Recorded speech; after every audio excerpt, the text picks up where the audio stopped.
बिस्मिल्लाहिर्रहमानिर्रहीम। मैं मुबशर भट्टी तमाम दोस्त अहबाब को अस्सलाम वालेकुम। 30 अप्रैल 2020 को जावेद चौधरी का एक कॉलम आया झूठे मीडिया के झूठे लोग। उस कॉलम के अंदर काफ़ी जो है वो डिटेल में और काफ़ी तमहीद के साथ बड़ी लॉजिक के साथ ये साबित करने की कोशिश की गई कि मीडिया का जो 99% पार्ट है वो बड़ा दयानतदार, बड़ा सच्चा और बड़ा ईमानदार है, जबकि 1% जो है उसमें कहीं ना कहीं कोई कमी कोताही हो सकती है। लेकिन उस कॉलम मैं चूंकि जावेद चौधरी जो है उनका बड़ा फैन हूँ, बड़ी देर से उनको पढ़ता भी आ रहा हूँ और सोशल मीडिया पे उनको सुनता भी आ रहा हूँ, उनकी ज़ात के बारे में मेरे पास काफ़ी जो है वो डाटा है मौजूद। जब उस कॉलम को पढ़ना शुरू किया तो मुझे एक परेशानी हुई कि उन्होंने कॉलम का स्टार्ट ही अपनी ज़ात के मुतालिक जो है वो झूठ से कर दिया। उसमें कुछ ऐसे पॉइंट हैं जो कि मैं आपके सामने रखना चाहता हूं। जब उन्होंने कॉलम स्टार्ट किया तो कॉलम के स्टार्ट में लिखा हुआ था कि मेरे वालिद मुझे वकील बनाना चाहते थे जबकि मैं सहाफ़ी बनना चाहता था।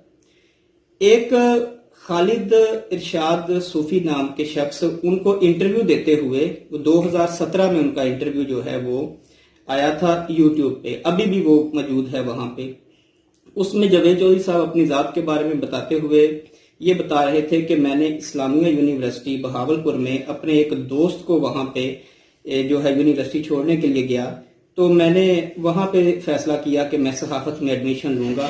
लाशौरी तौर पे कोई बाई प्लान जो है वहां पे एडमिशन नहीं लिया गया, ना ही पहले से उनकी जो है वो इंटरेस्ट थी इसमें। उस इंटरव्यू के मुताबिक ये शो किया गया और जब कॉलम का स्टार्ट किया गया तो कॉलम में ये बताया गया कि मैं शुरू से ही सहाफी बनना चाहता था।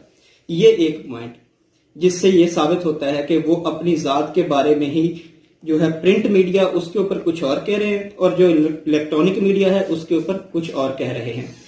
आप देखें कि जब एक बंदा अपनी ज़ात को ही रिप्रेजेंट करते हुए या अपनी ज़ात की वजाहत करते हुए दोनों टूल्स के ऊपर अलग अलग बयानात दे रहा है, तो जब वो किसी दूसरे शख्स की ज़ात के बारे में डिस्कशन करते होंगे तो उसका क्या हशर करते होंगे।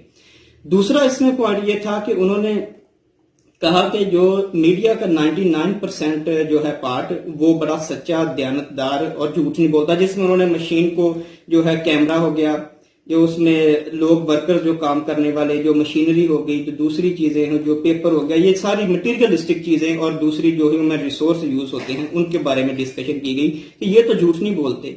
लेकिन चौधरी साहब असल में बात यह है कि वो जो 1% जिसकी आप बात कर रहे हैं, जो कि एंकर्स हैं या जो कैमरे के ऊपर आके बोलते हैं, वही 1% लोग उस 99% जो है लोग हैं उनको डील करते हैं, वही उनको चला रहे होते हैं। कैमरा भी उन्हीं को ही शो कर रहा होता है, डॉक्यूमेंटेशन जो सारी होती है वो भी उन्हीं को ही शो कर रही होती है, जो मशीनरी होती है वो भी उनके ही कॉलम को शाया कर रही होती है। तो ये जो एक पॉइंट था, इसमें अपनी मर्जी से ही आप मुकालमा शुरू करें और एक साइड से आप जो है वो दलाइल शुरू कर लें और जाते जाते एंड पे खुद को खुद ही सच्चा जो है साबित करके रख लें। तीसरा जो उसमें पॉइंट था वो मौलाना तारिक जमील साहब के बारे में कहा गया कि एक कॉलेज का ड्रॉप आउट स्टूडेंट 30 साल बाद मौलाना तारिक जमील बन जाता है। तो मैं आपकी याद दहानी के लिए आपको ये बताना चाहूंगा कि मौलाना तारिक जमील कॉलेज के ड्रॉप आउट स्टूडेंट नहीं थे, उन्होंने बाई चॉइस MBBS को लेफ्ट किया और उन्होंने दीन की खिदमत करने के लिए, दीन के नॉलेज को इसको स्टडी करने के लिए, लर्न करने के लिए जो था मदारस में अपनी स्टडी का आगाज किया। ये उन्होंने बाई चॉइस किया था। ये ड्रॉप आउट, ये डिग्रेड करने वाला, जो जिस तरह से हम किसी को डिग्रेड करते हैं कि कॉलेज ने ड्रॉप आउट कर दिया। चौथी उसमें बात एक ये थी कि उन्होंने मौलाना तारिक जमील को जो है वो उनके बारे में बात करते हुए, अच्छा जब हम किसी का एनालिसिस करते हैं, जब तजज़िया करते हैं, क्योंकि मैं खुद जो है वो स्टैटिस्टिशियन हूं, हम जब डाटे का एनालिसिस करते हैं तो हम डाटे को इस टाइप से, इस तरह के डाटे को लेते हैं कि जब उनको कंपेयर करें तो उनमें कुछ ना कुछ मुमासलत पाई जाए। ये नहीं होता कि फ्रूट का जानवरों के साथ कंपैरिजन कर रहे हों और जानवरों का अगर हमने किसी न किसी फील्ड में रिसर्च करनी है, उसको एनालिसिस करना है, उसका मुवाजना करना है, तो हम दोनों जो डाटे हैं 2 या 3 उनको उस ही फील्ड के अंदर उनके अंदर मुमासलत होना जरूरी है। आप कंपेयर कर रहे हैं मौलाना तारिक जमील साहब को और साथ में मिसाल दे रहे हैं चंगेज खान की। कहाँ वो चंगेज खान एक जालिम हुक्मरान और कहाँ एक आलम दीन। और जब उन दोनों को कंपेयर करते हुए आप बात कर रहे हैं कि हमें कम से कम सुनने का मौका तो दें, चंगेज खान की तरह ना करें, वो भी पहले लोगों को लटकाता था और फिर उनका बात सुनता था, और मौलाना साहब ने भी पहले सारे मीडिया को झूठा कह दिया और ये तो उसकी तरह सुनना भी पसंद नहीं करेंगे। तो इस तरह से मुवाजना नहीं होता। आप कहाँ एक आलिम दीन, और आप किस तरह से जो है वो मीडिया के साथ एक आलिम दीन को इस तरह से कंपेयर कर सकते हैं, या एक चंगेज खान को साथ में रखते हुए कंपेयर कर सकते हैं। Maulana Tariq Jameel is a representative of million peoples. तो मीडिया, आप चौधरी साहब, आप कितने लोगों के रिप्रेजेंटेटिव हैं? कितने लोग हैं जो आपकी साइड पे होंगे? आप वोटिंग कराएं, जरा चेक करें।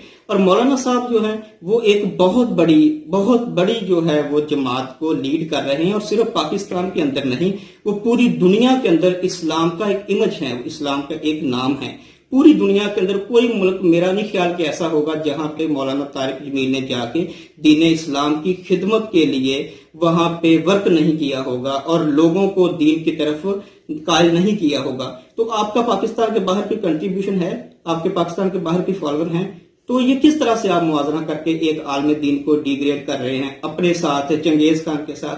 बच्चों वाली हरकतें हैं ये। एक आलिम दीन, हमारा फर्ज है कि हम उसकी इज्जत करें, उसकी रिस्पेक्ट करें, क्योंकि वही एक तबका है, वही वो फर्द हैं जो लोग दीन की तालीम हासिल करते हैं और दीन को फैलाते हैं। और हम क्या है, हम सिर्फ उनको सपोर्ट भी नहीं कर सकते, हम उनकी रिस्पेक्ट भी नहीं कर सकते।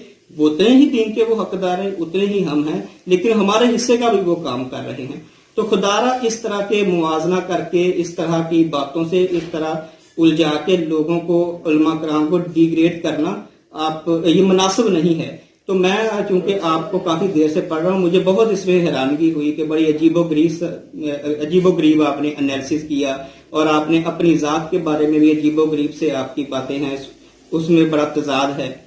तो ये एक वो कॉलम था जिसके कुछ पॉइंट मुझे बिल्कुल गैर मुनासिब लगे और वो लॉजिकली ठीक भी नहीं है। अगर आप सोशल मीडिया पे उनका इंटरव्यू देखें अपनी जात के बारे में और कॉलम में आप देखें तो उसमें कितना बड़ा तजाद है। क्या ये भूल जाते हैं अपनी जात को रिप्रेजेंट करते हुए? जब लोगों को रिप्रेजेंट करते हैं या लोगों के बारे में ये बात करते होंगे तो जरा सोचें कि उनका क्या हशर करते होंगे। Thank you so much.